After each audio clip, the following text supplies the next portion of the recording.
Hey, salut à tous, bienvenue à Question Auto. J'espère que vous allez bien, Matt à bord du CX-3 2019. Eh bien, on a quand même retouché un petit peu le modèle cette année. Il faut dire que c'est ça que Mazda aime faire. On fait quelques retouches année après année pour nous préparer justement pour un gros changement. Mais au moins, il y a de l'évolution. Il y a quelque chose qui change dans le véhicule, donc vous êtes sûr de toujours en avoir pour votre argent. Pour 2019, eh bien, c'est un peu de modification au style, nouvelle grille en avant. On utilise un peu plus le chrome, les lumières LED aussi, un petit peu de retouche, les roues qu'on a présentement sur le véhicule qui sont vraiment très belles. Donc tout ça a un petit peu changé et on a un peu plus de HP aussi pour le moteur cette année. Et on a quand même un intérieur qui est très intéressant pour le type de véhicule, surtout pour son saignement. On a des belles attentions, une belle finition, belle harmonisation. Il faut pas oublier qu'on a fait une bonne attention aux détails et le changement majeur, c'est vraiment au niveau de l'appui-bras central qui devient standard tout partout. Eh bien, c'est un vidéo court aujourd'hui. J'embarque tout de suite avec les points négatifs du véhicule. Eh bien, l'espace cargo est juste. L'espace arrière aussi pour les personnes, c'est juste, mais faut s'y en attendre. C'est ça la classe sous-compact, c'est vraiment un petit véhicule. La suspension est vraiment très ferme. Quand on roule avec le véhicule, surtout en conditions hivernales, aïe aïe, ça fait mal parfois, surtout avec les trous qu'on a. J'avais les roues d'origine sur le véhicule d'essai qu'on nous a donné avec des pneus d'hiver, mais il faut dire que si vous pouvez réduire un petit peu le fameux diamètre de ces roues-là, ça va quand même faire du bien. Il faut dire aussi que la sonorité du moteur, eh bien, à plein régime, c'est pas nécessairement trippant. Du côté plus cependant, le style à l'intérieur, vraiment un gros point plus. On a fait beaucoup plus attention que d'autres véhicules dans la gamme, que c'est plastique, c'est boboche, mais pas avec le CX-3, et c'est ce qu'on aime. Côté fun de conduite, Mazda, ils l'ont, c'est ça qui est intéressant, c'est ça qu'on aime avec celui-ci. L'économie d'essence est quand même au rendez-vous aussi pour une motorisation Skyactiv. Vous savez, des fois, petit véhicule ne veut pas dire nécessairement belle consommation d'essence. Donc, variant entre 7 à 9 litres au 100. On a poussé le véhicule, on a eu du fun, et on est sous la barre des 9 litres au 100, ce qui est quand même très impressionnant présentement.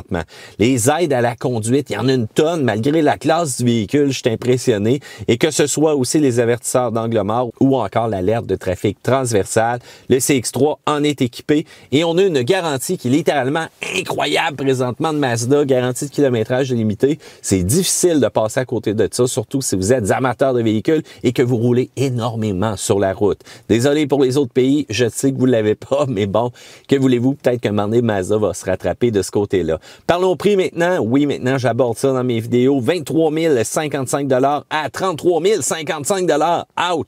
Pas sûr que je paierais 33 000 pour un véhicule de cette classe-là, mais ça, c'est mon choix personnel. Rendu là, je penserais à la Mazda 3 traction intégrale qui m'offrirait plus d'espace, qui serait super intéressante à conduire. Et encore là, je vous le dis, des fois, la mode, les tendances, eh bien, le manufacturier vous le fait payer.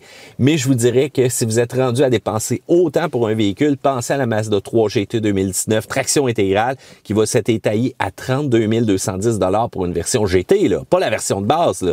Allez sur le site de Mazda si vous voulez comparer. Le segment est bourré de véhicules intéressants et je vous fais mes top recommandations. Tout de suite en partant, on est au Québec. J'ai éliminé tout ce qui n'était pas traction intégrale. Donc, c'est plate pour le Nissan Kicks parce que c'est quand même un bon véhicule. C'est plate aussi pour le Toyota CHR parce que c'est aussi un bon véhicule.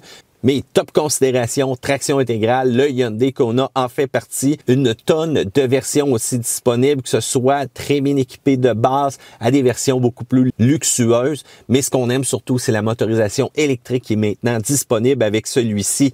Un autre choix, très fun, très amusant, très adapté au climat rigoureux qu'on a présentement ici. Le Subaru Crosstrek qui est vraiment un junkie d'aventure. Les capacités qui sont assez incroyables, garde au sol surélevé. Et quand on parle aussi de pneus, eh bien lui, là, cherchez pas des pneus sport sur ce véhicule-là. On a vraiment un bon flanc. Fait que ça sert si on sort un petit peu hors sentier, mais c'est sûr qu'en virage, on s'en ressent un petit peu. Le Mazda CX-3, c'est sûr qu'il fait partie de mes recommandations, surtout pour les amateurs de conduite. Et le fameux Honda HR-V qui, bon an, mal an, fait quand même sa place, malgré que c'est pas un des plus palpitants à conduire. L'espace arrière, très intéressant.